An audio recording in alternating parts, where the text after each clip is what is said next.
Yeah, one of these days I'm actually going to go and clip that from my 7K or my 720 version of it, so it looks really nice and crisp. Why not I keep on forgetting 420? to do that. And that was 420 actually. It's just it's very so it doesn't look as crisp and cool and all that. But hey guys, what's going on? This is Chaos Central's second group for the Book of Boba Fett Roundtable. And we got everybody here this week on both shows, so it's really great. I know things happen, so that's why we got the people we got. That way, in case some people can't make it, we can still have a great show. But if you watched earlier, you got one set of opinions. You're gonna watch this. I'm gonna try to change some of the things I said, and maybe give a different explanation for some of the things I said in the last one, to make sure that I'm not just repeating myself. But with that said, we're going to go around the panel really quick, let you guys know who's here, a little bit about them. We'll start with you, Mr. Guyskar. Tell everybody about yourself, your channel, whatever. Yeah, my name is Guyskar. I like pina coladas and walking in the rain. No, Guyskar from the Basco Scenario. I have my channel, Basco Scenario. My show's on Wednesdays, The hangout, with the guy below me right here, Jason Tucker, one of the people, one of my regulars. 8:30 p.m. Eastern, where we talk about, first we'll be talking about Book of Boba. Since I fall on the Wednesday, we decide that's the hot topic, so we talk about that and whatever other things we feel like talking about. I also do my Call of Duty Warzone streaming, where I got 60-something views on my show I did yesterday, so that was pretty good. And my first super chat, or donation, actually, not super chat because I'm not monetized yet, but so that was fun. And cockpit conversations here and there. I have to get that on a regular basis, but it's hard with work and stuff to get all these shows down. But thank you for having me, and it's good to be back on Chaos. Yes, indeed. Thank you for being back. I greatly appreciate you being here. Love doing stuff with you. Tomorrow night, Danny's not doing his show, so I do plan on jumping on your show. That's typically the hang up is I got to get certain stuff done before we do the Chaos Central show, and since that's not going on tomorrow night, I will have time to come to your show. And actually, I jump around to a couple different shows on Mondays if we don't do the Chaos stuff. So it's on Wednesdays. It's on Wednesdays now? I thought it was on Mondays. No, it's always Wednesdays. Always Wednesdays. That's right. Yeah, because my show. I will definitely, no matter what, try to make it. Because, I'll give you a definite right now that I will come for part of it. It's all good, man. Maybe he doesn't want you there. Did you ask if he even wants you there? Yeah. No, he's there. He's there. See. Maybe he's there. Okay, yeah, he's there. Maybe. All right. Up next, Miss Dandelion Fluff. Please tell everybody about yourself. Oh, I'm Dandelion Fluff. I prefer to hang out and chats, but here I am on a panel again. But that's okay. I have got fun things to say this time. I don't know. I didn't watch the entirety of the last show because I wasn't home, but I caught part of it. So maybe somebody already noticed what I noticed, but maybe they didn't. Boba who? Really? All right. Eli, go ahead. Boba who? Exactly. Yeah. Bubble tea. Boba who? Bubble what? Oh, Bubble tea. Bubba tea. Yeah. I'm not a wrestling fan, or wrestling as Austin calls it. I am a scientist. I have a science show called What's with the Universe every Wednesday at 3 p.m. Eastern Time, or specifically Pacifically 12 p.m. Pacific Time. And I'm going to be talking about discoveries in through telescopes, from Galileo to the first exoplanet, and the possibilities of James Webb. And I can be found sometimes on the Christmas Channel. Sometimes playing Call of Duty with Guyskar. Sometimes hanging in the chat with Jason when he's streaming. Something with number one. You don't know where I am unless you give a thumbs up or a thumbs down or write a chat. But I may be there. No, I'm not stalking you. I just may be there. Thanks for having me on, Chris. All right. No problem. Up next, Mr. Jason Lee Tucker, the Jason Lee Tucker Statement in the Middle Taco Show. Go ahead and tell everybody about yourself. What's going on, guys? My channel, Jason Lee Tucker Statement. We had a good stream last night till like 3 a.m. I just hit 200 subs, so I was pretty happy today. So I popped over today. Trying to have some more shows coming up this week. I got a wrestling show coming up. Hopefully, sometime this week. Got a couple discussions. Some of the shows my friend went to, so we're going to talk about that. Independent wrestling over here in Florida. And I got some also some rock music show. I got one planned coming up in the near future. We got a local band here in Florida. We're going to interview them because we just had a show a couple weeks ago with a band in California. So we're going to try to keep doing them type of shows. So check it out. Chris, thanks for letting me come in tonight. Appreciate it. Not a problem at all. Up next, Mr. Shellback TJC. It's been a while, Shellback, but I'm glad to have you back on a panel. Go ahead and tell everybody about yourself. Well, I don't really have any thing to plug or anything because my channel's been pretty much dormant for the last couple of months. Probably a big part of that was the fact that I had recently rejoined the workforce, and my my work schedule is overnight. Basically, I work from like 7 at night till like 5 in the morning.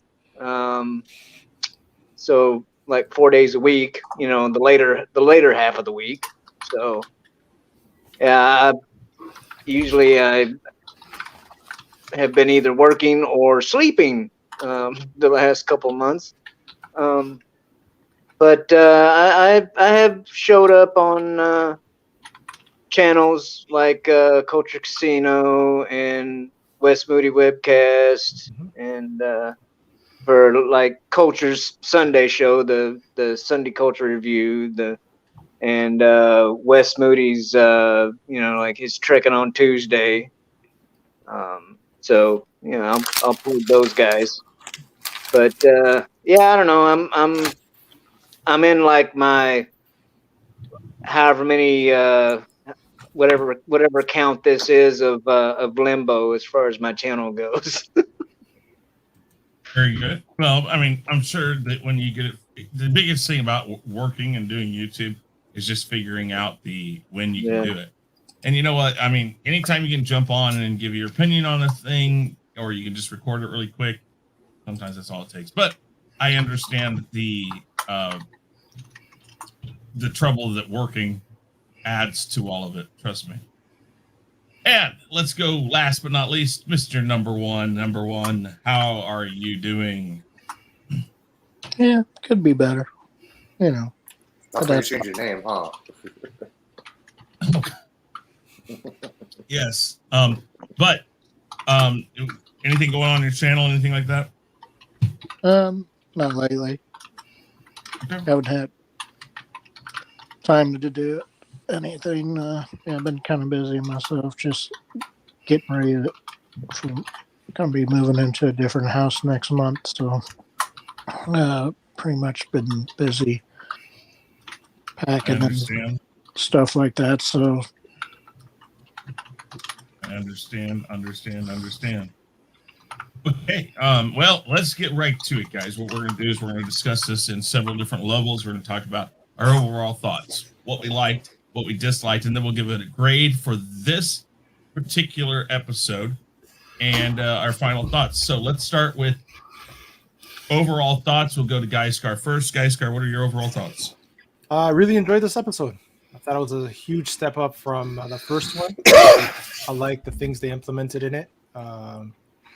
You know, the whole Maori background into the Tusken Raiders, the showing of Tusken Raiders as you know, civilized, and not only, you know, because a lot of people have been crapping on them saying they're not savage enough, but every indigenous group was once known as savages when they were being, you know, taken over, planets taken over, or countries taken over. So I like the way they did that. It was subtle and nice. So yeah, I really enjoyed this episode, and I'm curious to see where it's going. Okay, very good. Next up, Dandelion, what's your overall thoughts? I too was way more impressed with the show this week. As a whole, like, not just I didn't like the first episode, I liked the second episode. The first episode makes sense now that I've seen the second episode. So I really like that. Okay. Elihu? My overall impression is 3 words: unimpressed. Ooh. Wow. You're not the person I expect to hear those things from, but okay. Gotcha. Especially this episode. You'll know why. That's fine. Jason Lee, what is your overall thoughts? I was impressed. Enjoyed it. I enjoyed the first episode, but it was short. This episode was closer to an hour. I love that, like Gaskar said, the Tusken Raiders, how we got in, into the explaining their culture and their ways and stuff. The train scene, seeing we saw some huts and that Wookiee, along there. I was really impressed. Looking forward to what we're going to see this coming Wednesday. Okay, very good. Shellback. Well, I had to play a little bit of catch up. I watched episodes 1 and 2 right after one another. So I guess it's a little bit more seamless for me. But it was entertaining enough. And yeah, it's it's kind of cool having the Tuskens, the Sand People, expanded a little bit, other than them just taking pot shots at people and doing the but I don't know. I think I'm gonna I try to find something good in it, but I'm also not gonna. I'm gonna try not to give it as much of a pass as I did The Mandalorian. And one thing that I'm keep thinking about is how I don't I used to read the books back in the day, some of them I didn't really have I lived out in the middle of nowhere in freaking Missouri, so we didn't have bookstore, comic books and all that stuff, real close by. And but anyway, I don't remember anything about Boba Fett, taking over Jabba's territory or whatnot, in any previous publications or whatnot. But and they changed the way that he escaped the Sarlacc pit. I know that. I mean, that was one little small detail. Because it seemed like I saw something like a cover of one of the comic books or something like that, where they have him flying straight out of the mouth hole, with his jetpack. And then this one, they had him crawling out of the sand. There was a reason for that, though. One, I mean, yeah, well, that's kind of doing it the hard way. And two, it's I'm sorry, but doing a little bit of wire work and having him jetpack out of the mouth hole wouldn't break the budget.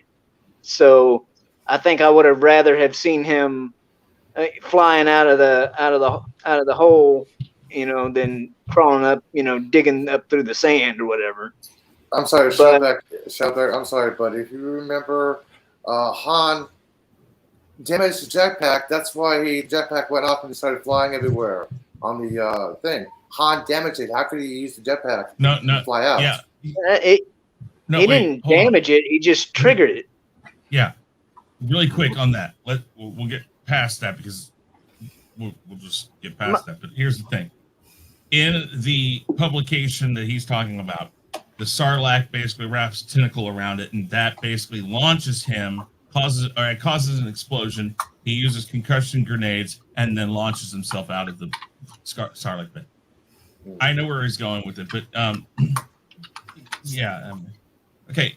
But basically, the thing is they're going with a with a storyline or whatever that, you know, it to my knowledge doesn't exist or hasn't existed prior to now. Well, And no. my thing, concern, I guess, is that, you know, eventually, you know, in the books, eventually Boba Fett became Mandalore,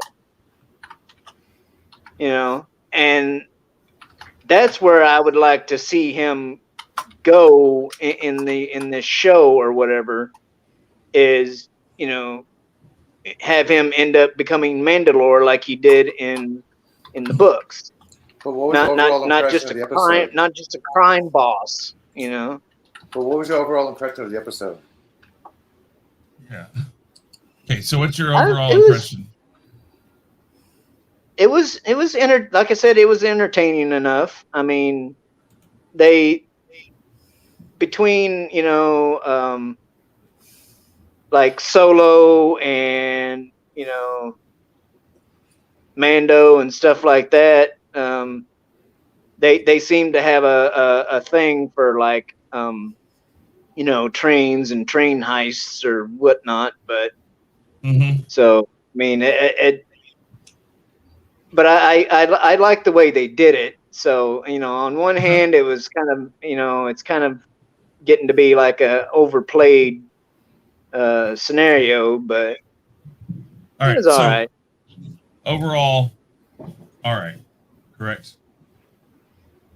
Sorry, my camera's being stupid. Many things I have to It looks deal so with. weird when you put your hand up like that. Yeah, your finger optics in Yeah, I know. the mirror appear close All to right. the eye. Number one, overall thoughts. Yeah, I'll just call this episode basically the Tusken Raiders of Dune. That's pretty much what it reminded me of. Hmm. Okay. Apparently, that's what Tatooine was based on, anyway. So Well, there's a lot of people who believe that. I don't think Lucas has ever confirmed that or not, but I don't know. You know, Lucas doesn't confirm a lot of things. Lucas normally just speaks in vague maybes. My overall thoughts is I think the episode was good. I just have some questions about it.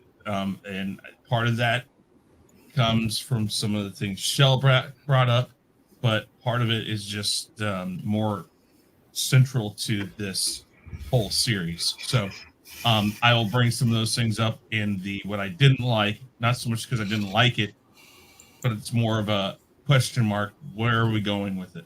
That's more what my I didn't likes are going to be. So let's go with what we did like.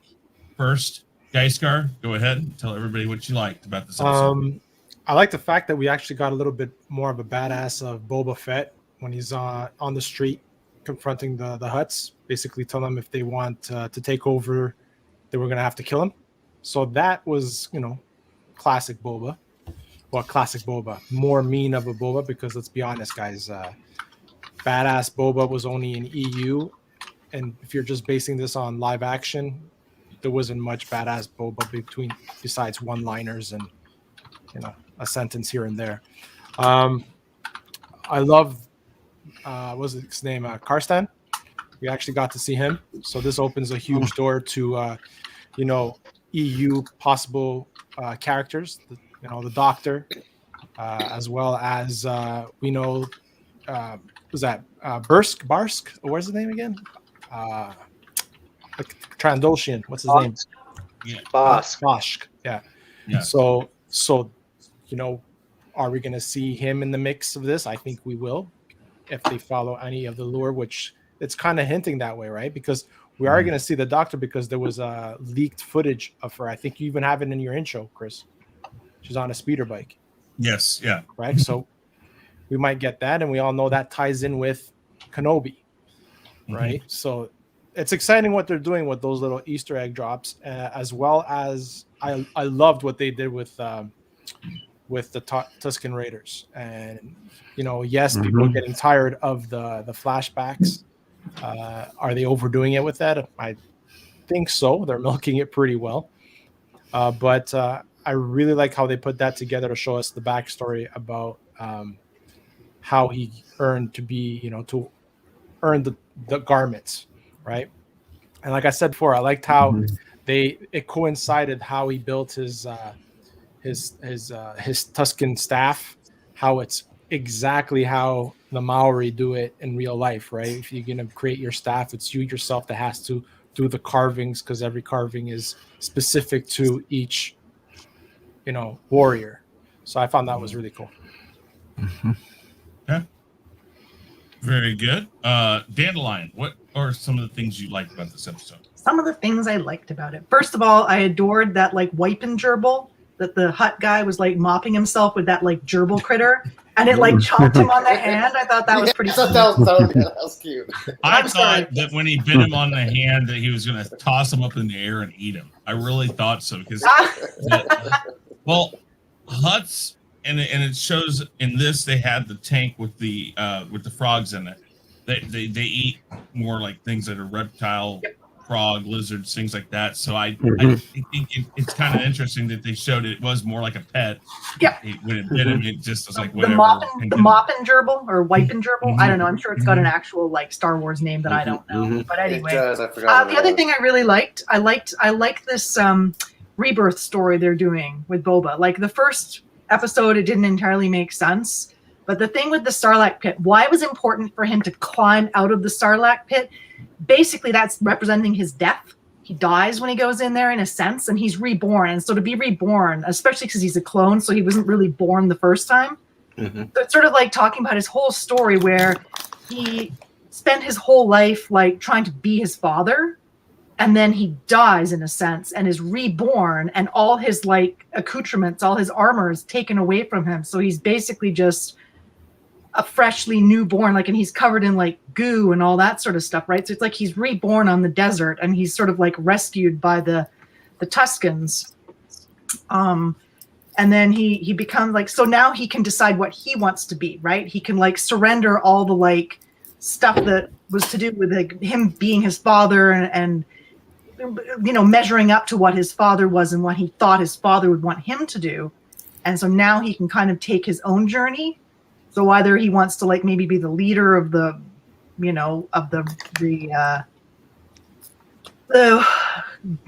bandits, or not the mafia. There must be a mafia boss, or maybe that'll be something else that it actually turns out that he's better adapted for. But so it's kind of interesting because he takes on new clothing, but obviously he still finds his armor. So I'm guessing that'll be coming up in another flashback how they got that.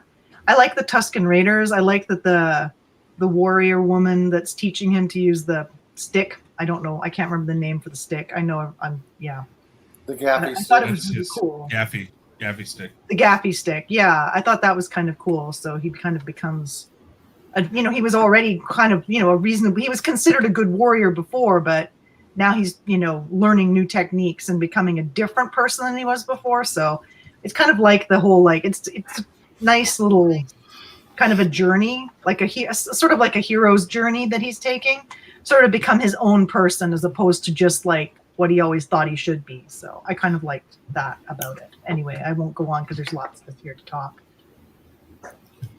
All right, very good. Elihu, go ahead.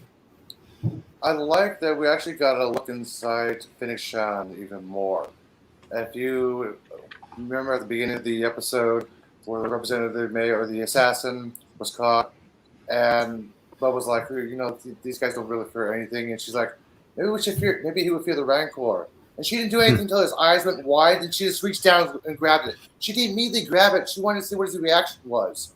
That this is who she is. I'm like, I love that scene. I'm like, yes. What else do I like about this? I like the fact that they actually were talking about the spirit walk and how it represents the American spirit walk. How you got to do a journey to discover yourself, and boom, he got reborn. Hello, he's a new person. He understands himself. The way he's fading in and out between the armor and himself. It's like, hey, he's being reborn. He's new. He's changing inside and outside. So boom, he emerges from the Sarlacc pit. I can emerge from that tree. Boom, I'm free. I'm myself again. I'm a new person. I love that part of the aspect of this character. And I finally liked it when the end credits rolled. The artwork. Yeah, the artwork was nice. That's what my background is. Sorry, my camera's off. Yeah, that's what my background is. It's the hallway. Yeah, that's basically what I liked about the episode. Okay, very good. Jason Lee. Well, I pretty much what Gaskar said about the Tusken Raiders, about all the traditions and stuff they did. You know him. You know his journey when he got the staff and they made his own staff. You know with the carved the staff and all. One other, I'm trying to bring something new in. I love the part with the train. When they first saw the train in the desert, they was that I heard like they made like a sound. And you could see something coming. It looked like rumbling. I thought it was a Crate Dragon at first. I was like, "Oh shit, they're gonna have that Crate Dragon back." Because when it come close, you could see it was always like a bullet train. But at first, my first thing, because you could see the sand people, they were just taking a shit in the desert. They like something's coming big, and you could see it rumbling. And I was like, "Oh my god, they're gonna bring the Crate Dragon back, or one similar to it." And then the whole train episode was really cool. I mean, there's a lot of action in there. The Hutts was, that was surprising. They brought them in there. The twins, the big Wookiee guy, Gaskar was talking about. I know that's in the comics and all, but the Darth Vader comments and stuff. So that's interesting. What else are we going to bring back from that? So it was a lot of great things in there. I mean, it was a really filled episode. And what Eli said about that with the Rancor, that was a fire scene, because that guy he was going to take a shit when that gate started going up, and all you seen was a little rat back there, and it was like I love that. it was a little rat back there, and he thought it was over. So it was a really good episode. I mean, for me. Okay, very good. Shellback, what are some of the things you liked about this episode? Well, again, it was kind of cool, like with the expansion, I guess, of the Tuskens, other than just the shooting and the grunting.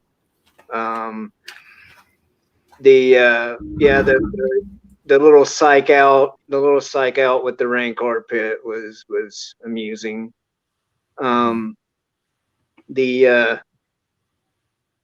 I said, the train thing, they've used it in multiple shows now.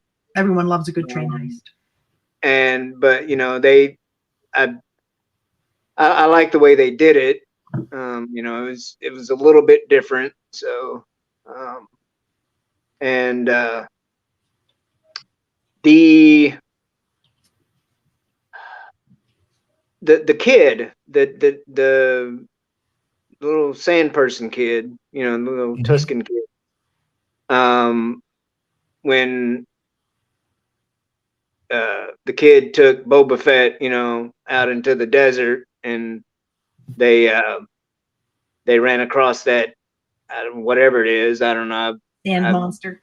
It's not a creature I've ever seen, but like at first I thought that might be, like some sort of, crate dragon or something, but it was, I don't know what it was, but the way they had, Boba Fett basically rescued the kid from that thing, and then I think that was the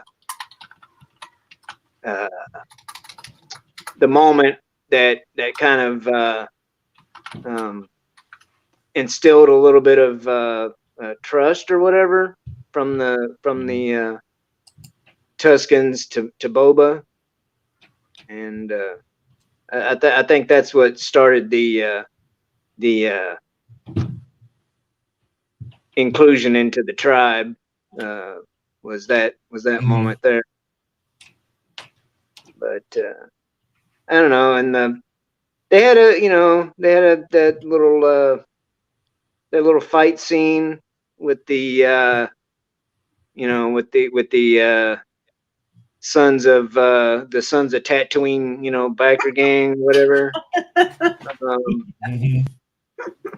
But I got something else. and it's funny because they and I've seen this in a few shows where it seems like there's a plate of glass, like a window or some plate of glass that is, unnecessarily in a spot in the room or whatever that somebody has to get sent through.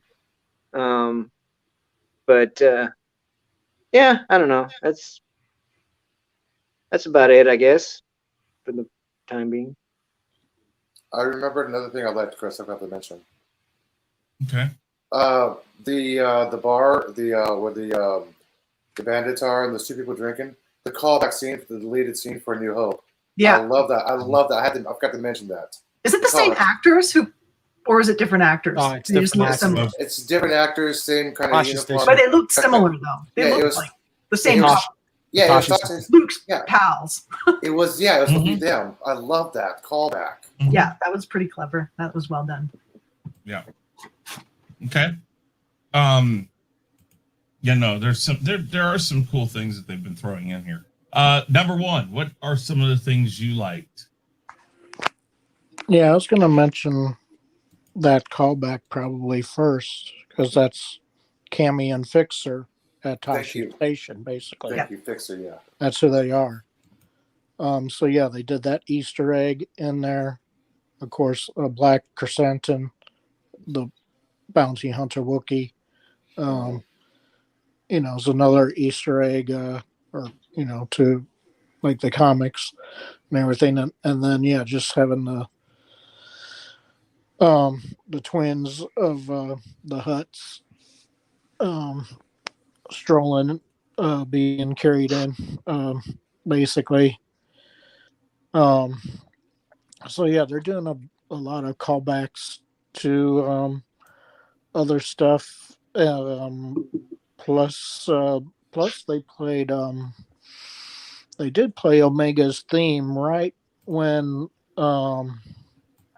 Boba's talking to the head leader of the Pikes. So I think that it's interesting that they played Omega's theme during that. So yeah, I would expect eventually, that the baby Rancor that they rescued in the Bad Batch will probably show up on here. It's possible since they teased that basically, with nothing being in the pit yet. But again, Boba is shown now being pretty much a badass in the flashback scene. But then, like I said, in episode 1, when he's getting his butt handed to him, it's like a tremendous fall off between. Now they actually show him in episode 2 being, he looks fine to me. So where is this tremendous fall off that he has to go to the back to tank going to occur in his character? That really bothers me in a way. That he's gonna go from being in charge with the Tuscans to not really being in charge with Fennec, and I'm sure they're doing all this expose of the Tuscans because obviously the Tuscans are going to be showing up later on to help his ass out, basically against Black Chrysanthemum and probably Bosk and whoever else they're going to bring in. Well, Cad Bane and whoever else they're going to bring in to this show as other potential bad guys, I guess. So I see him again being basically rescued by his tribe towards whenever the end gets closer to this, I guess. But yeah, they had a. So yeah, the things I liked was mainly the callbacks that they had. The train scene, we seen that in Solo, for crying out loud. The train scene there, and now you're repeating it in this show, basically. Oh, we're talking about things we like right now. It's a little bit different, but you just had it in a movie that frickin' bombed, basically. So that kind of you're calling, and yeah, this is very Western themed with all these callbacks to the train and your spirit walk and all this other kind of stuff that they're throwing in there. The train scene is a throwback from Lawrence of Arabia, by the way. Yeah, well, I mean, they did a freaking train scene in freaking Firefly second episode. Yeah, I was too. thinking of that one too. People were saying that they're ripping that off too, basically. So yeah, there's always a train heist. So yeah, I mean, you're basically retreaded the same crap over and over again, and that has me worried. Okay. Anything else? No. All right. Likes. Definitely the first part of it. Bringing the Rancor pit. I thought that was great. Bringing the guy in to the mayor's office, and this is going to be kind of a like and a dislike, so we'll point out two different things here in a second, but I liked the whole scene bringing him in and the guy saying, well, thank you. And then boom, just kill him. Okay, fine. But he does say, hey, you should think, am I the only person, or is this the only place really that wants you out, wants you gone? I mean, think about it. So that's kind of cool, because that's going to open up the other thing with the huts and stuff. I did like the huts scene, because it is very, and I said this the last time, I don't like using this word with this show or any show like Star Wars or anything like that. It was very realistic, because if you took two humans who were part of the mob, two mob families or two factions of whatever in a city, if they meet in public and have words in public, most of the time they're going to say this is bad for both of us. However this ends up, it's bad for business. We don't want to do this here. So just know that we're watching, or we're not done. That is a very realistic scene, and I liked that. I really did like that. Let's see here. I didn't mind the whole becoming something, having this new rebirth. I like the way Dandelion said the rebirth. That is a very good way of putting this. We have to remember that EU does not mean canon. Both Disney and George Lucas did not fully recognize the EU as canon. George Lucas tried to keep some of the stuff that concerned his main characters.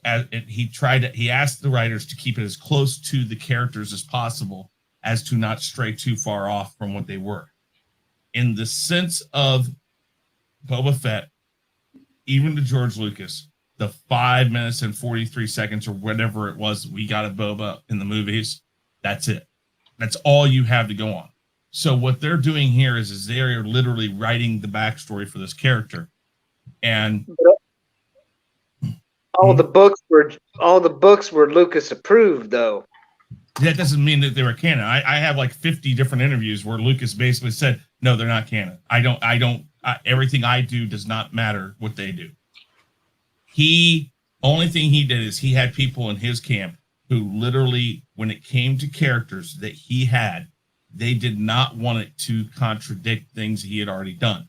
That was the biggest thing. He tried to keep it as close as possible, but he didn't have enough time nor enough care to worry about that. And he said that in several interviews.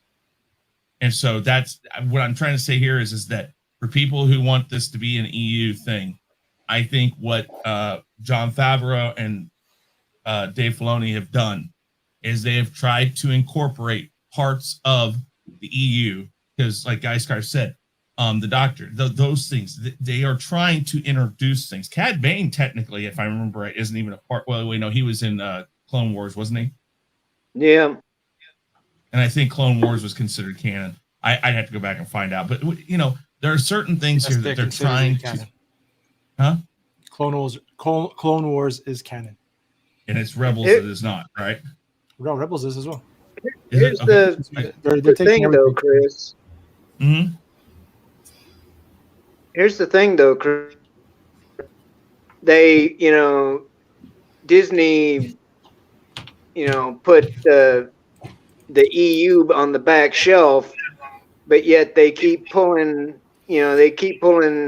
characters and things out here and there, quote unquote, cherry picking. Yeah, wait. Let me finish what I'm going to say, because here's the thing. I like that Dave Filoni and Jon Favreau are doing that. They are saying people want EU. The only way we have to make this canon is to pull from the EU, put them in our stuff, and it happens. And Jon Favreau and Dave Filoni both have, I would say, masterfully tried to do that in the best way they can. And and I understand the EU people and people jumping on these things, but you have to take a separate path on that and say, listen, there are two different things going on here.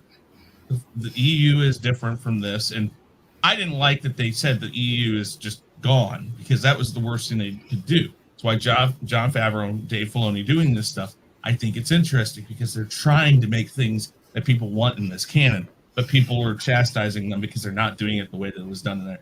I don't disagree with the fact that the way that he broke out of the Sarlacc pit was better in the comics. That's fine and dandy, but it wasn't too different. Like I said, the whole Tusken Raider thing, I like the thoughts. I like the imagery. I like the story that they're telling with that. There are some things I don't like with it, though. We'll get to that now by talking about the things we don't like. So let's start with number one. We're going to go there. We'll go up through Shellback and back around backwards this time. So number one, what didn't you like about this?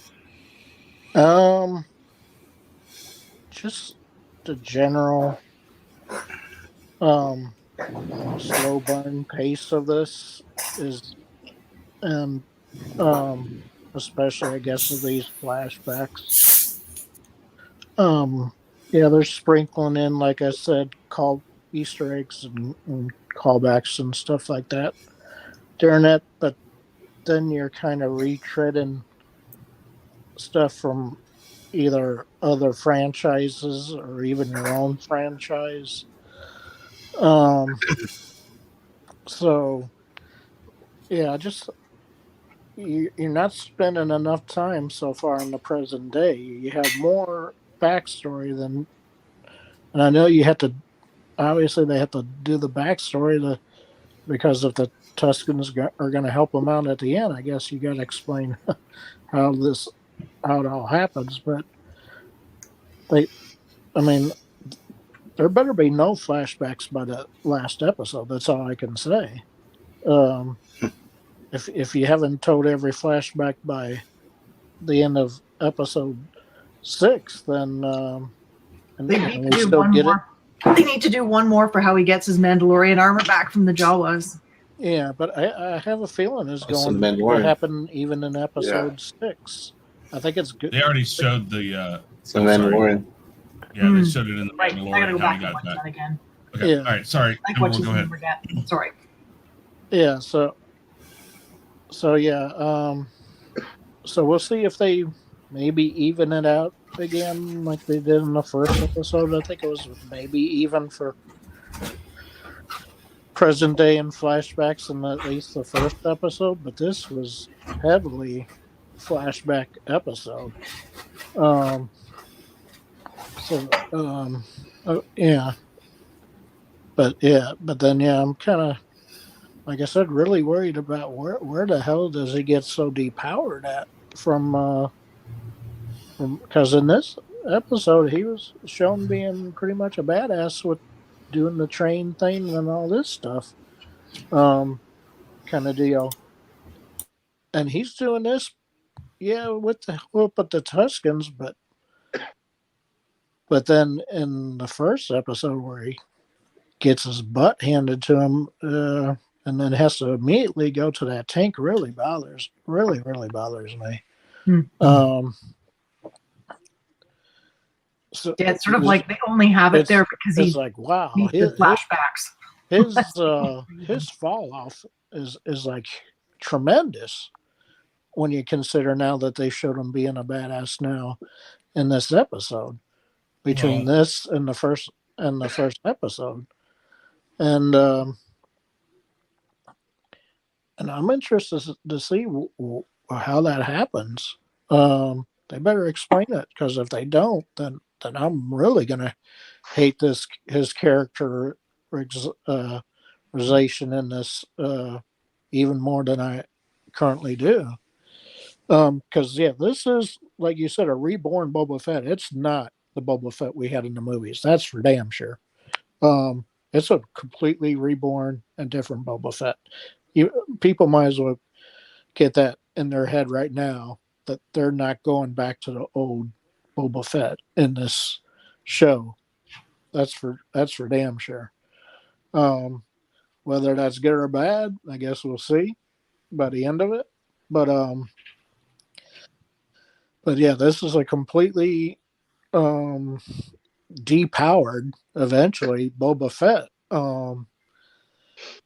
And that's, I think, what people are going to have the most problem with, how depowered he is in the present day. Okay. Shellback, what didn't you like about this episode? Well, first off, I want to say a positive or whatever that I didn't think about before. When he got captured, and his initial time with the Tuskens reminded me of a Pierce Brosnan series called The Sun. I don't know if anybody's ever seen it or heard of it, but it's basically Pierce Brosnan. When he was a kid, his family got killed by the Comanche, and he was taken, as a slave, and so the way they did that with the Tuskens and Boba Fett reminded me quite a bit of that show, and it's a good show. If check it out if you haven't seen it. But so one of the things that I'm not too keen on is apparently the Tusken that showed Boba Fett how to fight with a gaffy stick is a female. Why? Like, why? It just seems like this is a kind of like an ongoing thing in Hollywood, where we have to have a woman show a man, what to do. Maybe there'll be a reason for it, or maybe it's not a female. I thought it looked like a female. That is Well, something no, else. I keep hearing that it's a it's a female stunt woman underneath all that garb. Why do people have a problem with a woman teaching a man how to fight? You don't. If you go looking for a karate lesson, do you find out, okay, it's a female sensei, I don't want to go there. Here's my problem. The fact that they refuse, especially over the last several years, they refuse to have it be the other way.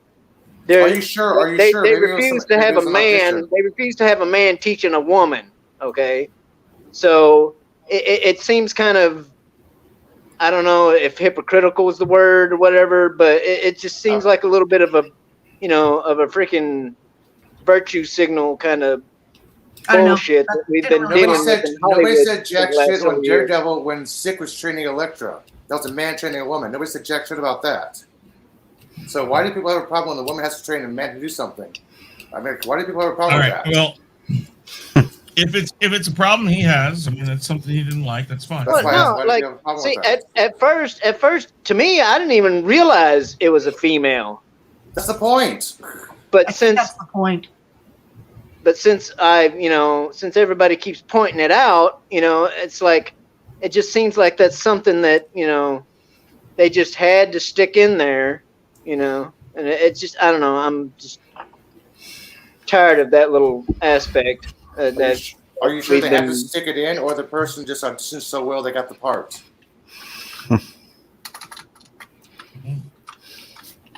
Anything else? I don't care about somebody who's gets a part on merit. But if the character turns out to be a female, I don't know. It just like I said, the way things have been going in Hollywood with the freaking the whole I get misogyny, misogyny bullshit. That's just something that has popped out to me since learning that supposedly this underneath all that garb it's a woman. So Yeah, but Shellback, when I noticed that if you actually watch something and you notice the character, or you notice an aspect about a character before you actually notice the actual show itself, you're not watching the show. You're looking at people. Looking at certain outfits and characters. Okay. All right. Hold on here. Let guys start say what he's going to say. what I was going to say is basically, I get what you're saying, Shellback. But in this show, he hasn't been like, I know what you're saying, where the female is put on a pedestal and it's demasculizing the male character, but it's not happening really in this show. But I understand what you're saying. It has been a trend, but in this show, it hasn't really happened. It happened a little bit in the first episode with Fennec, but not in this episode though. But like I said, when the first time I heard somebody say that it was a woman, I'm like, what? I'm like, no. It's like I found out today on the same. It doesn't even look like like she didn't. I think what appear to carry herself, like. That was the point of the whole thing. If you actually do not notice the woman, you okay, same person fighting. Well, I think what he's trying to say is that to him, he's just kind of sick of people pointing it out constantly. Like, what does it matter? Maybe, I don't know. Yeah. I think you can't really tell the dude in the Tuscan. Well, not in the, yeah. No, I mean, anything else, Shellback? At the moment, I don't think so. I don't know. Okay, very good. Yeah. What was it? Oh, okay. I wasn't sure. Did you have something else to say? No. Oh, okay. All right. Jason, what didn't you like? Wasn't much. I can be like real nitpicky. I think Bhaskar and me and Danny was sort of discussing this on his show the other day. With the train scene, because train was like pretty much hauling butt, and at the very end when they finally took the train down, all the sand people would like run up to it, sort of like unless there was they were warp speed running, they did not make it to that train that quickly. That's like nitpicking, but besides that, like you were saying earlier, they killed, they captured that guy, took him to the in front of his boss, and they killed him real quick. And a little bit, there was like when they were doing the speeder train, it was a little sloppy here and there. But besides that, that's the only thing I could really nitpick. And it's all everything else I pretty much enjoyed. I couldn't say nothing else bad about anything. All right, Elihu. Okay, where do I begin? Did Jon Favreau write 7 short stories and go, here, somebody give 10 minutes of dialogue so Temuera can have something to say and fans can hear him besides that grunts and music? This episode flashback was like, what the hell is the point of having the opening scene? Then 80% of that's the episode of flashback. Come on. This thing should have been flashback, then progressional story, then boom. We have 7 episodes. You can do 3 or 4 flashbacks, the cameo with Mandalorian, how he got his armor back, and why he decided to take over the Tatooine. I mean, he is not a very smart man because, number one, if he wants to take over somebody, he wants to find out who's in charge. That's the thing, okay? This guy's in charge. Wait, did he actually check to see if there's a reason for the Hutts? Because the Hutts rule Tatooine. They're a family. The mayor said so. A family is harder than anything else you need to know. He knows it's the Hutts. That's why he's ignoring Boba's like, no, I'm the Hutt. I'm part of the Hutts. I mean, I didn't like the fact that when he went to the mayor's office, the guy's like, okay, who you are, you got an appointment, yada, yada. I'm like, come on, you know who this guy is. You could at least done something about it. The train sequence. What the hell? How many times we have to have a fighting on a train? This has been overdone way too many times. The bar fight scene. Once again, he gets attacked one at a time. When other guys in the back, one at a time. All right. Whoa. Okay, I'm going to point something out here. That has been being done in kung fu movies and tons of movies for years. Yeah, and but here's that's the thing. The only reason why somebody Bruce Lee specifically wanted it otherwise. Bruce Lee was one of the best at making sure that didn't happen, or at least it didn't look like it was happening. But other than that, that's how it always is. I know, but come on. It is to make that one. It separates the whole fight and lets those two people interact, and it's easier, and they can do more technical stuff in that than rather. It was a narrow bar. Yeah, but okay, yeah. The best fight scene in Marvel was the What If when the two people attacked, when there's multiple people attacking. Okay, that's one of the best fight scenes. Okay. I'm just saying it's happened a million times. It's whatever. The spiritual walk part, I like the aspect of it, but I'm like, okay, number one, where the hell did he get a tree from? Where did he find a tree? Actually, Tatooine. Number two. Tatooine. Wait. What Guy's car was about ready to say? Go ahead and say it. Tatooine once had water. It was once a water planet. It was just a dead end. I will explain. Over generations. I can explain that to you. You want me to explain it to you?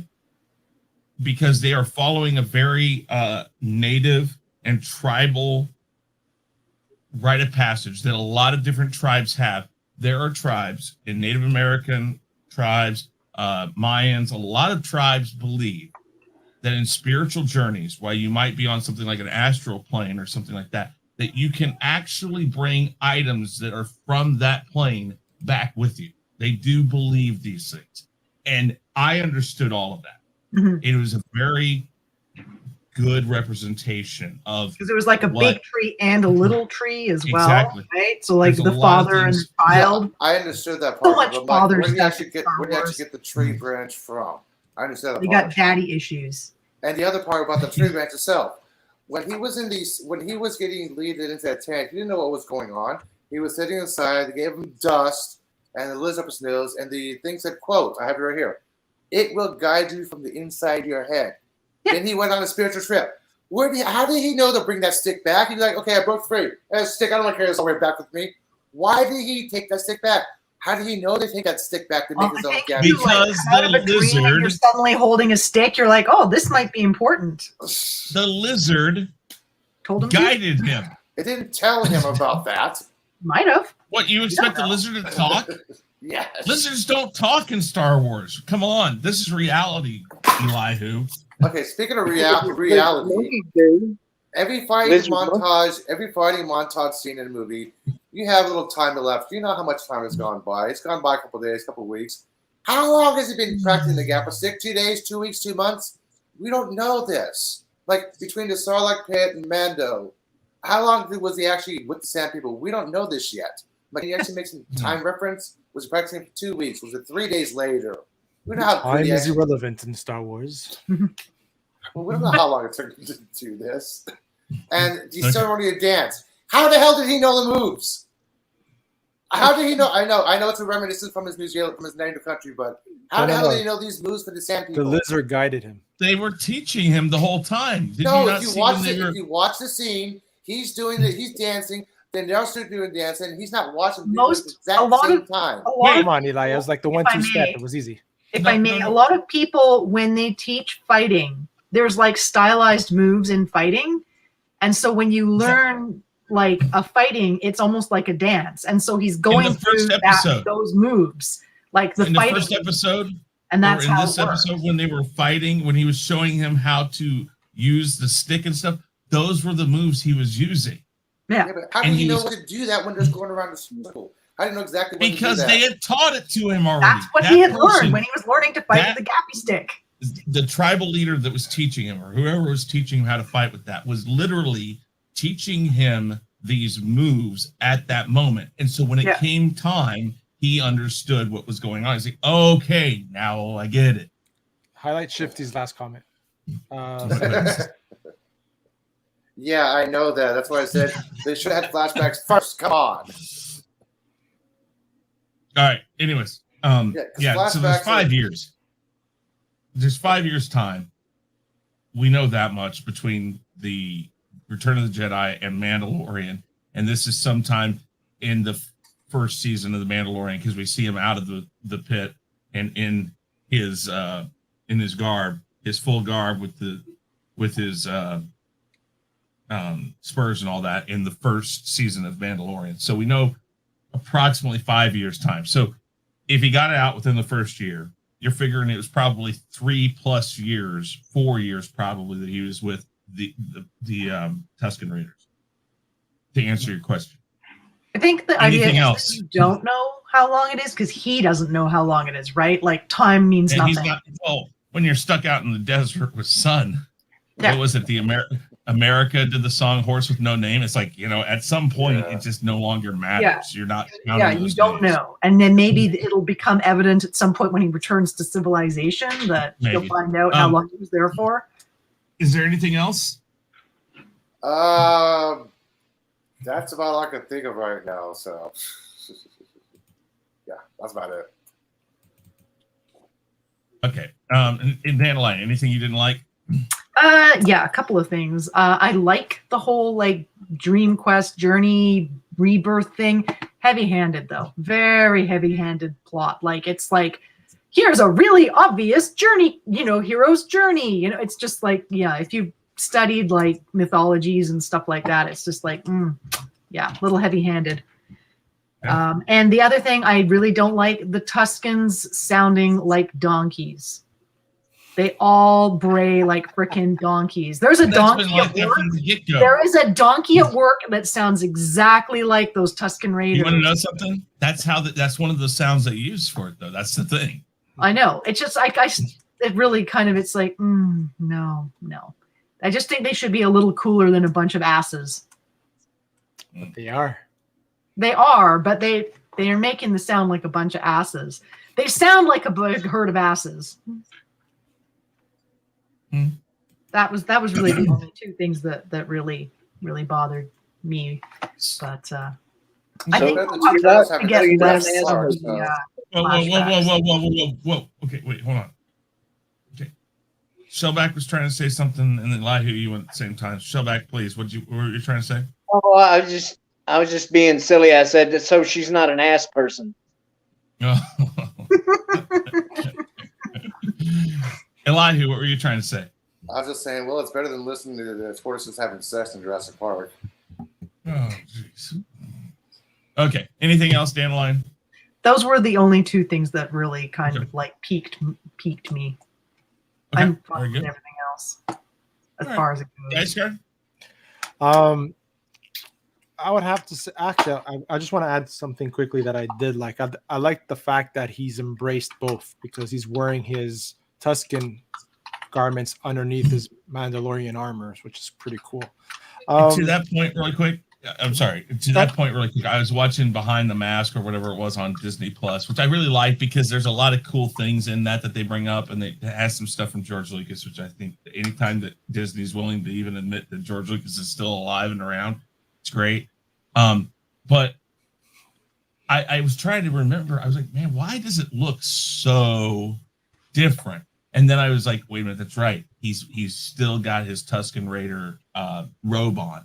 And I'm like, okay, I like that though. Because when his hood's always down when he's wearing his and is wearing his helmet, and so it creates that like little rised like cuff, but I guess cuff. But it just I like the look of it with both of them. It's kind of interesting. It's different. It does have a little bit more. In a way, it does have a little bit more snazz to it than just the jumpsuit, Yeah. So nobody likes the idea that he got rid of the dad bod? The dad bod? He had the dad bod of Wendell. Yeah, he worked out. Yeah, I mean, he slimmed. He has slimmed down a little bit since the Mandalorian.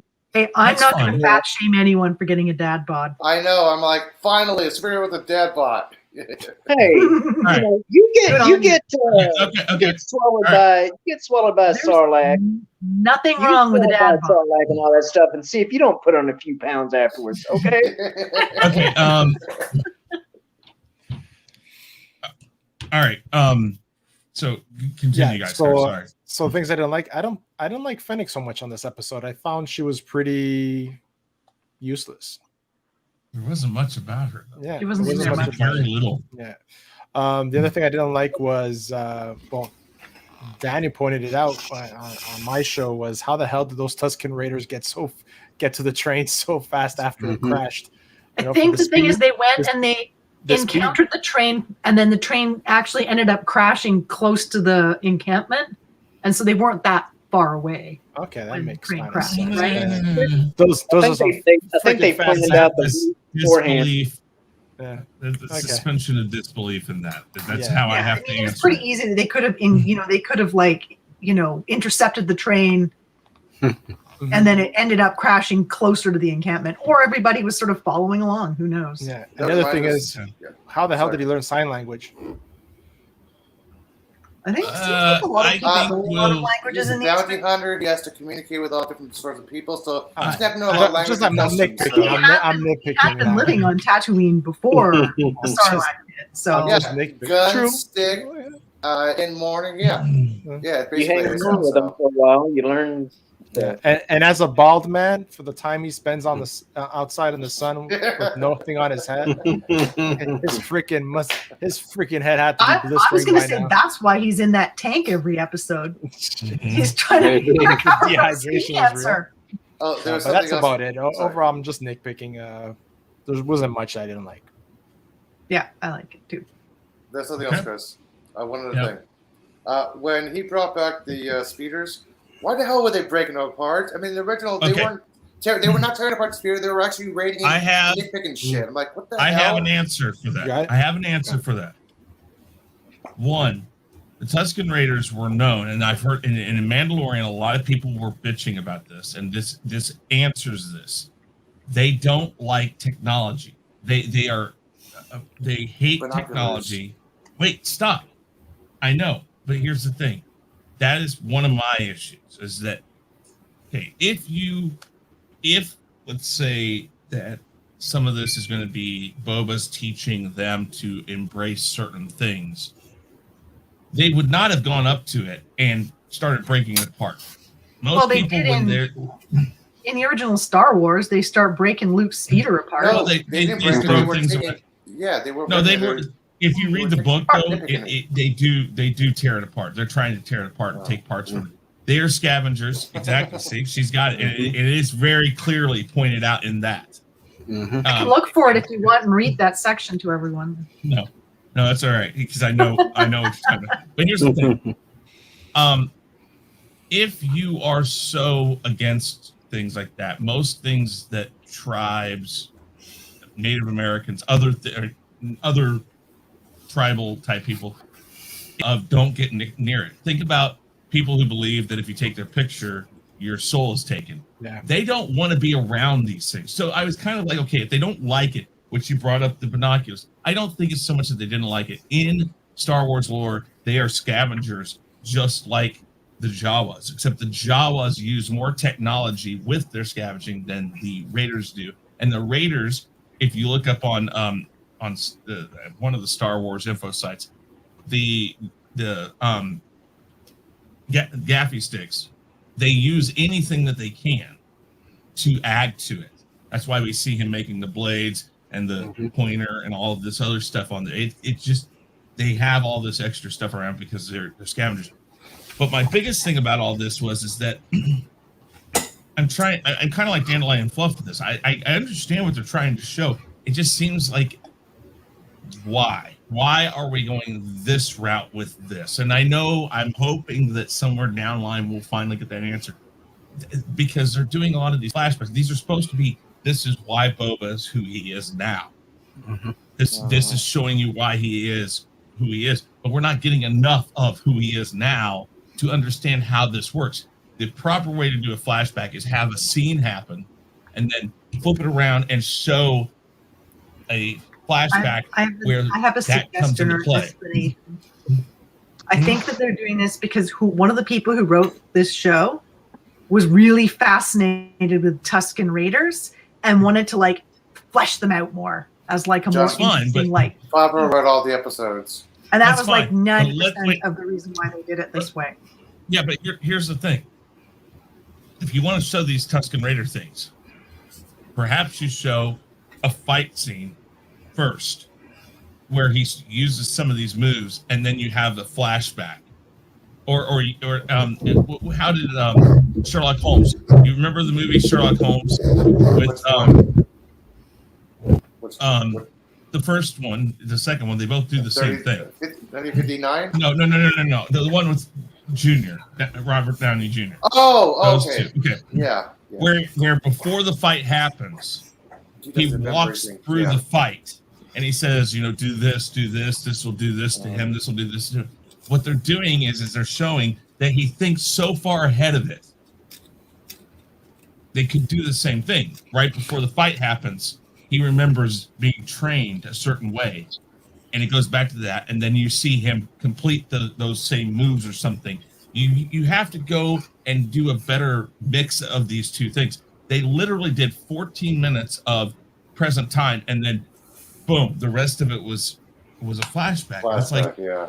I think that this will be the episode with the biggest flashback because they needed to set up his whole Dream Quest thingy. Like that was a big chunk of him becoming part of the Tusken group, right? That tribe, joining the tribe and stuff. And so I think they will probably be more of what the story now is going to be. It will probably be more involved. I think they were establishing. The other problem I have here is that in The Mandalorian, when he was fighting, when they were trying to get Grogu up to the pedestal part to send the signal out, when he was fighting, he had his gaffy stick with him and at times used it. Where's his gaffy stick in this? We have not yet seen him use the gaffy stick in present time. And so it's kind of interesting he doesn't have this gaffy stick, because in The Mandalorian, they showed that it meant something to him because he used it and he had it right by him or on him. He had it because he has it's I think it's in one of the back scenes of the first episode. He has it on a stand, if I'm not It's mistaken. fine, but what I'm saying is if he traveled with it in The Mandalorian, why is he not traveling with it now? Because Maybe that's that's an extra something weapon. else we're going to find out. Perhaps. I don't know. But these are things that and again, I said earlier, I'm not so much saying that I don't like these things. They are things that are adding so many questions that these are things they need answered. And I'm trying to see where they're going with these things. Because the biggest thing I don't like about it right now is the fact that they don't understand how you do flashbacks. I understand they needed to flesh out that story. That's fine and dandy. They just need to mix it up better. They needed to mix it up better. Present, past. Let's show some stuff going on at both times that makes it relevant to what's going on right now. But that's possibly more nitpicking than anything also, like Nicer said. That was like I was saying with the heavy-handed. They're just being too heavy-handed with it. It's not. That's what I'm saying. Yeah. Yeah, I don't disagree with you. Guyskar brought up Fennec, right? I think Fennec is just fine because, it's the Boba show. It's not the Fennec show. Yeah.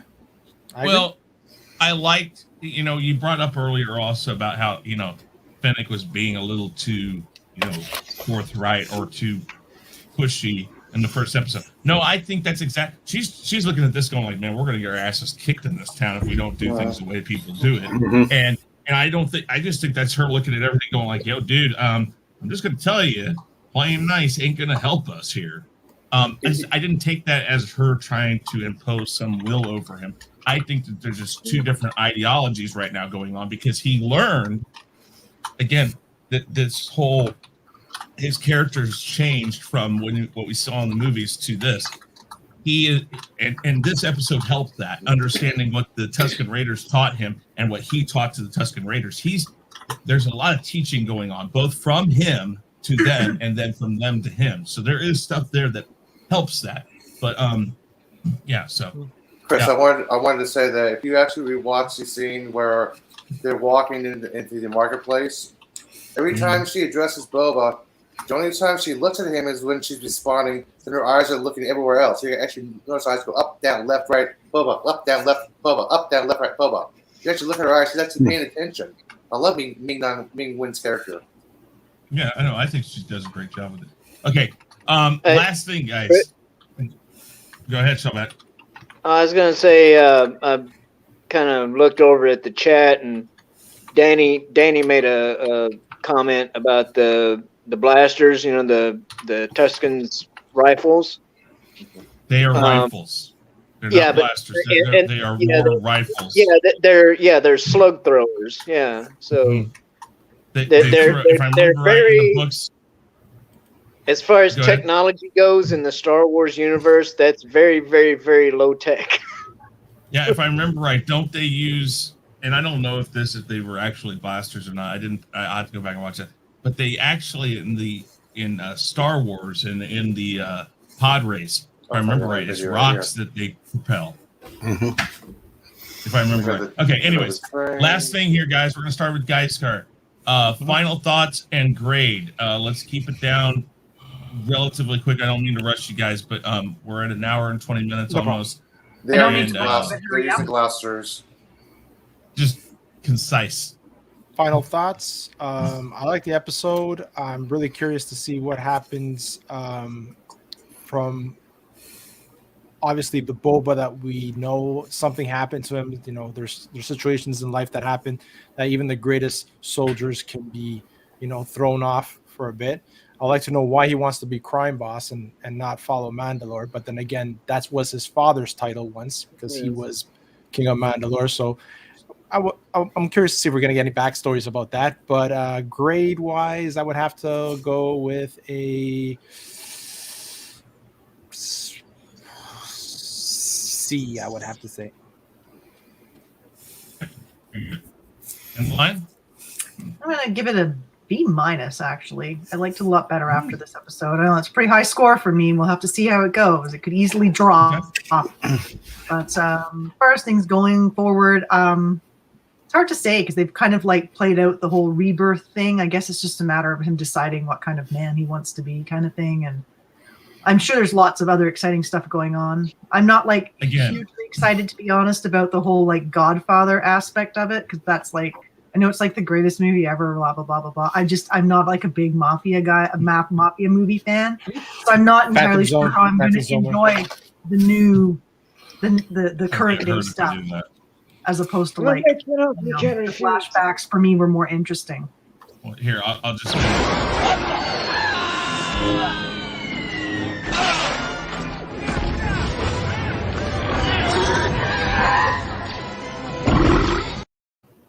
The bell hammer. Oh, look at what we got. You got on deuces. Camera. You got deuces.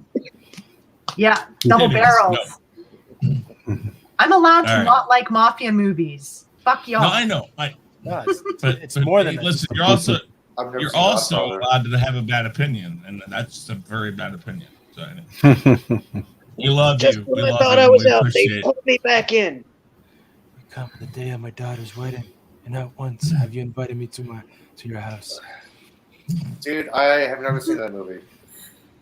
What? I know it was you, Fredo. I know it was you. You're breaking my heart, Fredo. It's fine. It's not. I wouldn't go watch it again. I don't even know who they're talking about. Yeah. You have to watch The Godfather at least. No, once you don't in have to your watch The life. That's just Godfather. how- Your life will be fine without it. If you I like get the Crown- references, but I've never even bothered with I'm gonna make you an offer you can't refuse. I'm gonna Yeah, see, say that I like all the gotta references watch. from Jaws better than the ones from The Godfather. Just You're not gonna my need a kind of bigger movie, boat? so that's why I'm less excited about the current day stuff. I'm hoping that he will Okay. decide he doesn't want to go that route and does something else. But Let me say this. I think that is an ulterior motive, and we're going to get an answer why he took that position, why he wanted that position. Because you don't just travel back to a place where you were consumed. And I almost have an issue saying this, but if they take anything from the EU, he actually has kind of a beef with the Sarlacc pit, the Sarlacc itself. He comes back once in the EU stuff and decides not to kill it, but tells it that I will be back to kill you because he has this beef with it. So I'm wondering if by any strange chance that's really kind of this whole idea that, because why would you come back to Tatooine? I mean, why? Or why would you stay on Tatooine and do this stuff? Nobody wants to be there. Luke even said it. I mean, well, if there's a bright side of the galaxy, you were on the planet that's farthest from. I mean, they do say that. So I don't maybe know. he was just looking for a career change. Well, there is a power vacuum, so but I was I'm not gonna he's say was probably is it worried about the power vacuum. Yeah, but was it really a power Yeah. vacuum? He could have been part of a region by the Hutts. We don't know if there's a power vacuum or not. We don't know if he took it over. Yeah, Or but if didn't he was a he region. kill? Right. Didn't he kill the Bib? Whatever. Bib Jabba's killed Fortuna? by Fortuna. Bib Fortuna, but the Right? Hutts And so don't he give a killed crap him. Wouldn't about it be Bib.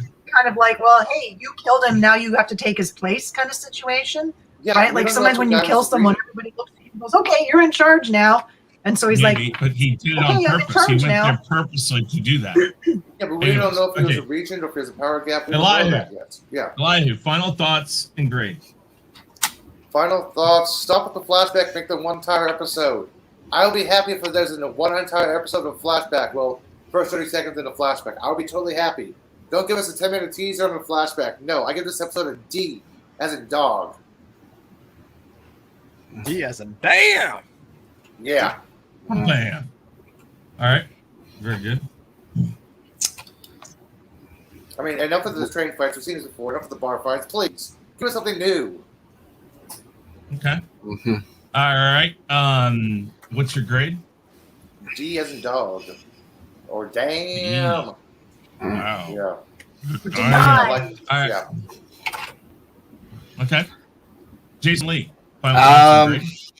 Final thoughts. I believe we're fixing to see a whole lot of characters coming in the next few episodes. The rumors of Han Solo, Chewie thing. The Pikes were in this one, so Crimson Dawn is coming. Yes, So yes. They Kara, changed possibly the Kara. Pikes. They changed the Pikes, dude. They changed the Pikes. What No, happened to? Yeah, they changed the Pikes. no, the other Pikes Look had at masks Rebels. on. No, they also had no mask on the Rebels. They had little tangle things. They had with the masks on catfish. Rebels. They Looked had like masks on catfish. Rebels. Without the mask, they looked like catfish. Like, what the hell? Who are these guys? Oh, okay. Wow. Well, they changed a little bit, but I see a lot coming. B plus A minus, right around that. That's where I'm gonna go with it on this one. Very excited. I see a lot coming. I just see the next few episodes gonna be really good. Could be very excellent too. I agree. Okay, very good. Could very Hey, what easily was your be grade? awesome or suck. A minus B plus, right around that area. So it's gonna be Okay, right on the very board good. of that. Guy Scar, what was yours? You said C? See, That's what I thought. Okay. And Dandelion was B minus? B minus. And, B minus. and Elihu was Do a Danny, D. man. Write him down. I will. I got to go back and watch everything. And Yeah. I will.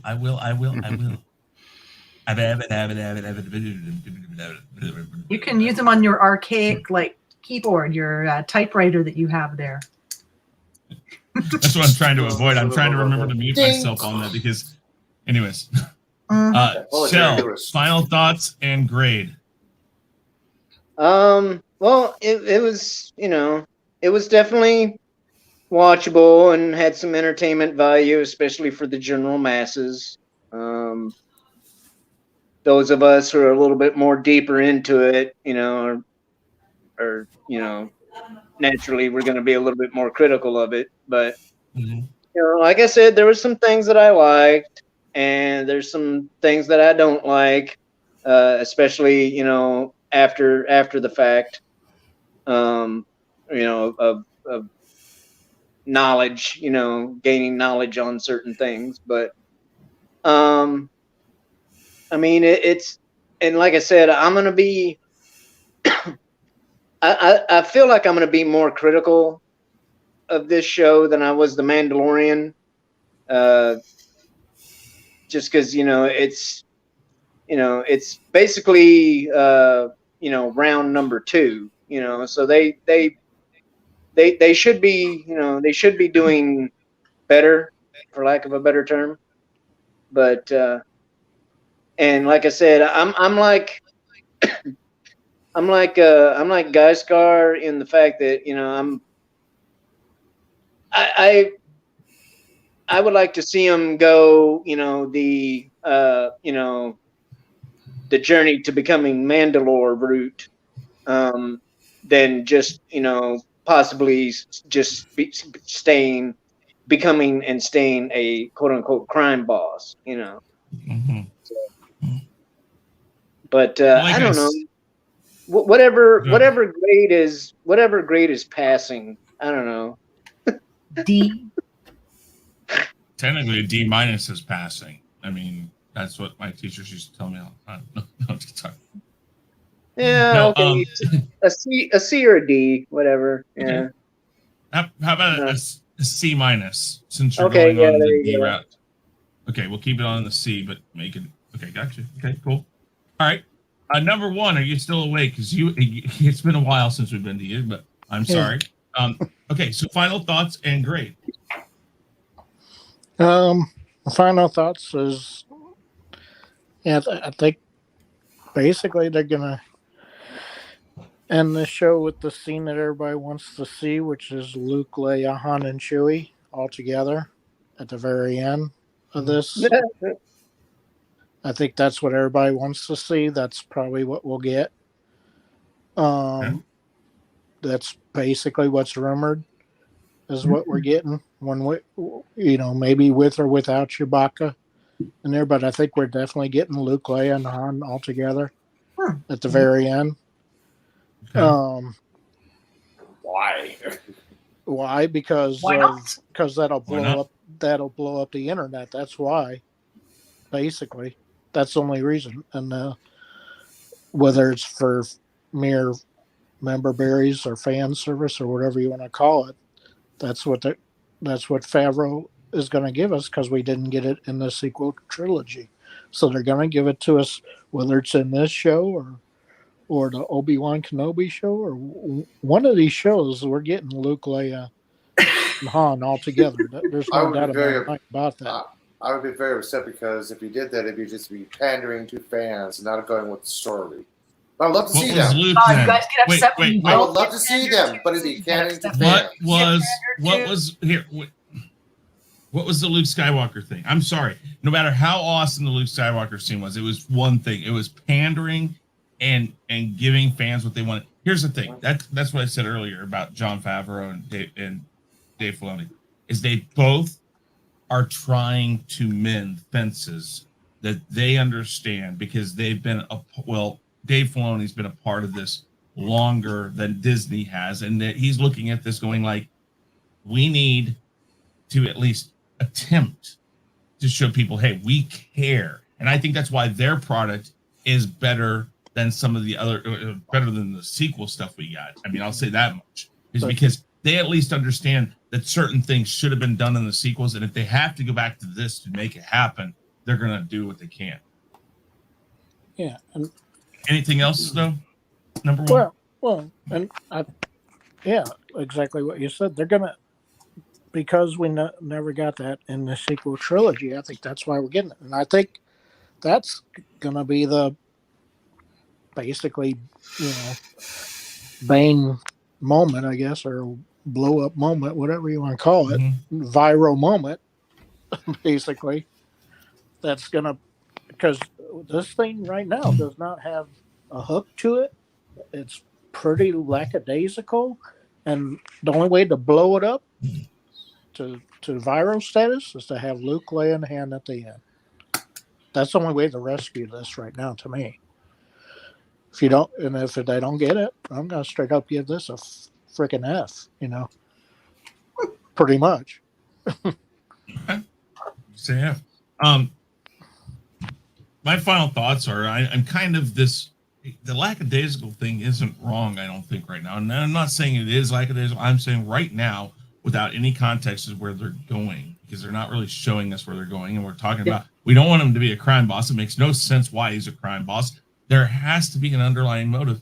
And you at least by now, because you're on such short time, and this is something I've said about Marvel shows and Star Wars shows that Disney's come up with, is that you have to understand, if you're only going to give us 7 episodes, then you need to get right on it and start at least giving us ideas of what is this motivation? Why is this happening? Because if you don't, and we get it the 6th and 7th episode, we're like, okay, thank you, but why did you wait till now to do it?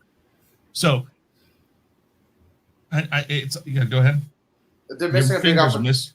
They're missing a big opportunity. If they do that, they would have more traffic, people talking about it, more people watching, but they're not doing that, Chris. Yeah. I agree. Well, I understand, and that's what I'm saying. That's the biggest thing. And who said it? Was it Shellback that said because they're dealing with Shell? You said because the Mandalorian, this is kind of Mandalorian 2.0, and they should know by now, right? Sobot. I already got it. Get it. Yeah, it's all right. I probably killed it. All right. I smited the bot with my mighty wrench. Shell, you said that this is like Mandalorian 2.0, and they should know by now, and they should be better at this, right? Yeah. Okay. I don't disagree with that, but I also know that every time you're starting a new storyline, that's what's killing them. That's what's they're starting from scratch with a new story with this character, and it's clunky because they're trying to figure it out. Mandalorian season 2 was a little better than Mandalorian season 1 because it kind of understood what they were doing with it. If they do a second season of Boba Fett, I think we'll get a better idea of it. But right now, with everything, last week I think I said it was about a C- or a B+. This week I say the same thing, or a B- or a C+. I mean, so last week I gave it a B-. This week I'll give it a C+ because I'm kind of on this. Okay, what are we doing with this character? Less flashbacks or better placed flashbacks is one of the big things, and also tell us what he's actually trying to do. Yeah, there was an awful lot of no idea. Well, it's the same thing with the Bad Batch, right? It's like, what's the point? There's got to be an overarching purpose. Once it kind of got on their road to the Bad Batch, I was like, okay. They never really had a purpose to me. Like they didn't really. They're just like around. They're like the freaking littlest hobo, pretty much. Just like wandering around from town to town, maybe helping out, maybe not.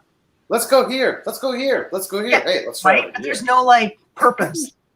Yeah. Well, I mean, who's? I was entertained by the Bad Batch. I got 2 episodes. But I kind of wanted there to be more of an overarching purpose to their like.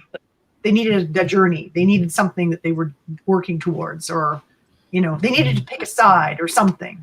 But is Boba's sister going to make an appearance? What? Maybe. Omega. I don't know. We'll see. I don't know. Omega. I hope not. No, okay. Why is everybody want Kira back so bad? The person you want back is freaking Darth Maul, not fucking Kira. Yeah, but Maul died. Maul might. The person I want back is guy with the purple lightsaber. Yeah, and Mace Windu. Well, I think though, and like I said, okay, so I did see something online that said in Mandalorian season 4, which I don't know if they're ever going to get to season 4 now because that shows in a bit of turmoil, I think.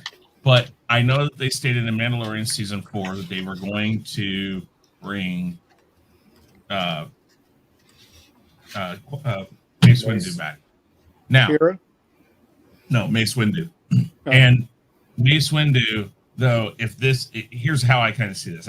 I see this as the Mandalorian season 3. If the Mandalorian can't continue, they're just going to drop it, and this kind of still goes down that storyline. They told the storyline that the Mandalorian was supposed to because they got Grogu off to the Jedi, and now they can continue. They don't have to bring the Mandalorian back. So you can still bring Mace Windu into this, and Mace Windu is more important to this than it is to anything else because him and Boba, and the way that they showed it in the first episode, where they showed him holding his dad's helmet, they are very heavily suggesting Why? that might happen. Why And- would Chris, and let me here's ask the you a other question.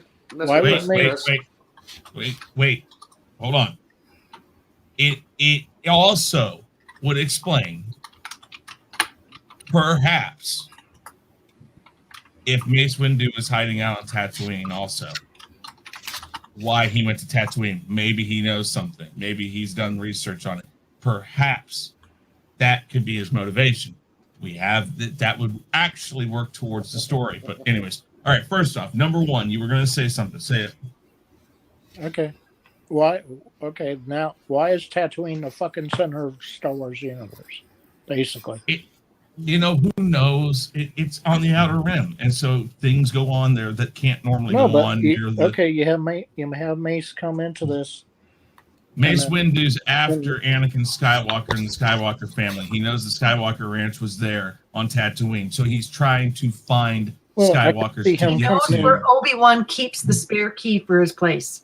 Now I could see him coming in on the Kenobi show more than under the doormat. I could see Mace coming into the Kenobi show more than this show.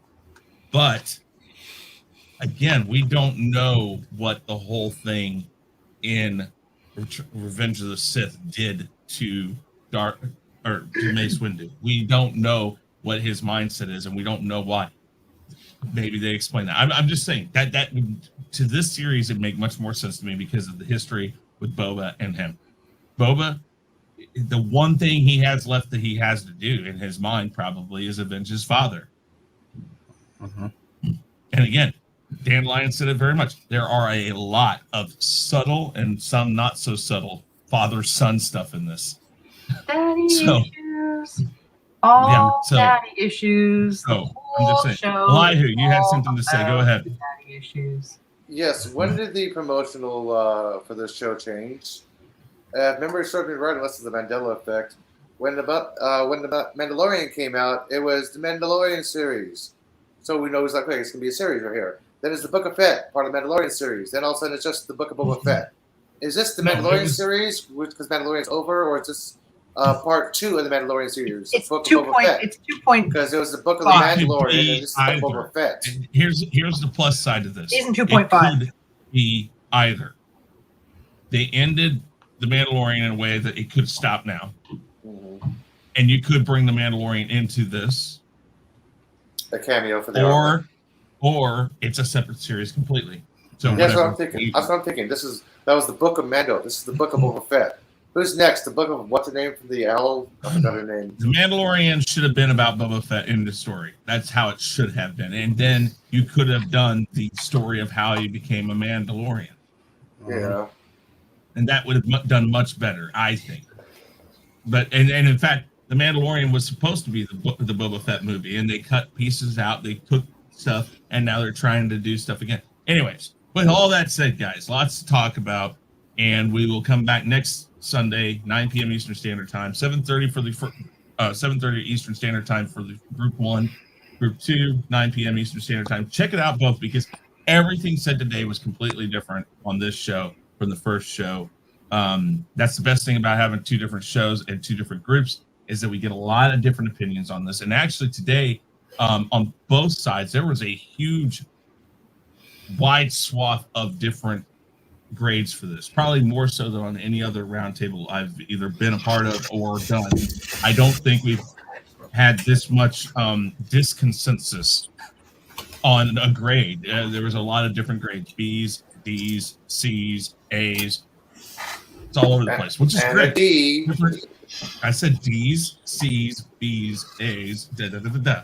Anyways, everybody in the chat, thank you very much. A lot of you guys bring up great points in there.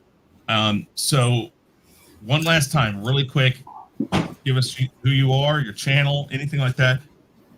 We'll start down with number one. Number one, go ahead. Number one. Thanks for having me. Okay, very good. Showback, go ahead. I'll just go ahead and plug Culture Casino and West Moody again. So go check those guys out. Very good. Jason Lee, go ahead.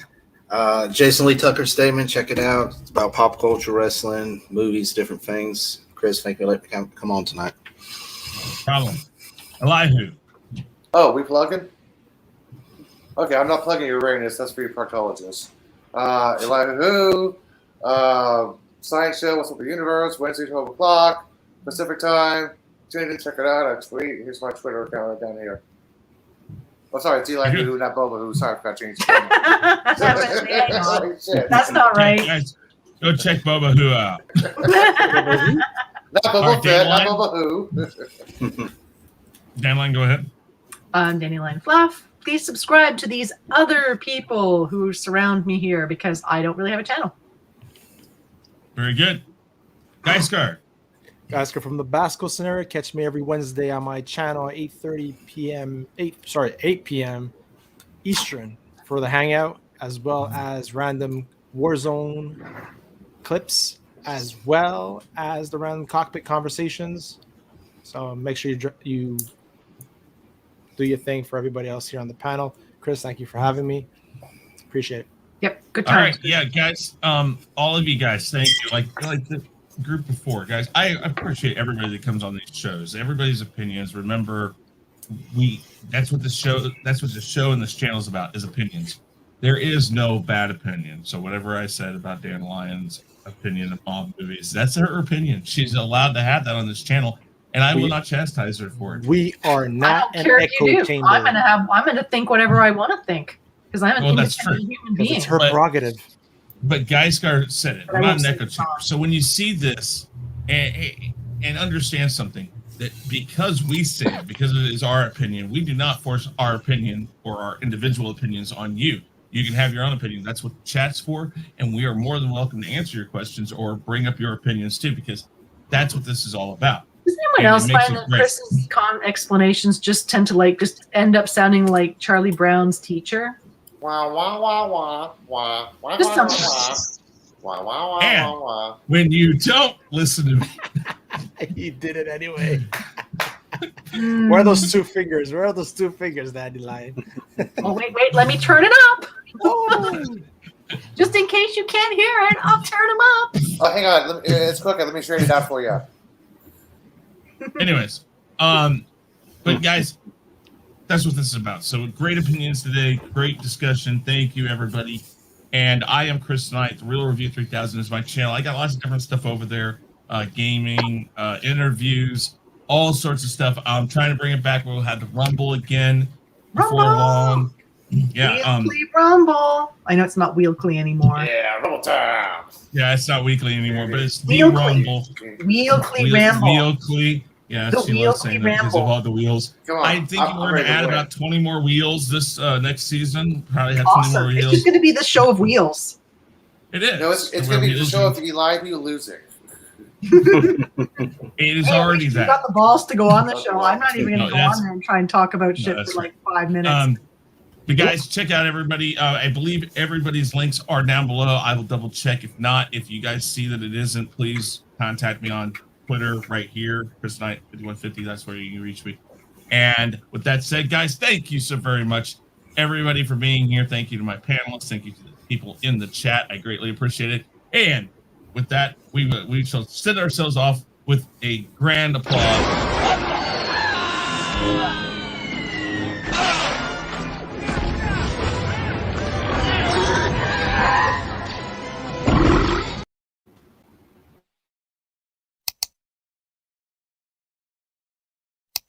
And make sure to subscribe and ring that bell.